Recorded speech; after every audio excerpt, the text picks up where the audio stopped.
Praise the lord. Welcome to the channel. I'm in Jesus. దేవుని మహాకృపను బట్టి అందరూ క్షేమంగా ఉన్నారని ఆశిస్తా ఉన్నాను. ఈ దినం దేవుని వాక్యం ఆదికాండం 39వ అధ్యాయం 18వ వచనం.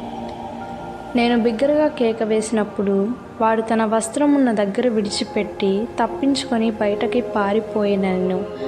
ఈ దినం మనం యోసేపు గారి జీవితం నుండి మరొక విషయాన్ని ధ్యానించబోతా ఉన్నాం. అదేమనగా యోసేపు గారు నిన్నటి దినం మనం చూసిన ప్రకారం దినదినము శోధింపబడుతూ వస్తూ ఉన్నాడు. అయితే ఒక దినమందు ఆ శోధన అందరికీ తెలిసే విధంగా చెప్పబడింది. కానీ ఆ శోధన ఏ విధంగా తెలుపబడిందంటే తను పాపం చేసినట్లు తెలుపబడింది. కానీ తను ఎటువంటి పాపం కూడా చేయలేదు.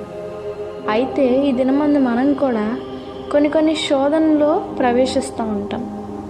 మనం కూడా శోధింపబడుతూ ఉంటాం.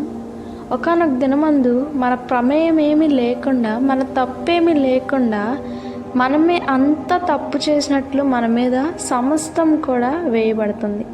అటువంటి పరిస్థితిలో మనం ఎప్పుడైతే దేవుని ఆధారం చేసుకొని మౌనంగా ఉంటామో యోసేపు గారి వలె మనం కూడా యోసేపు గారు ఆశీర్వదింపబడినట్లు గొప్పగా ఆశీర్వదింపబడతాం.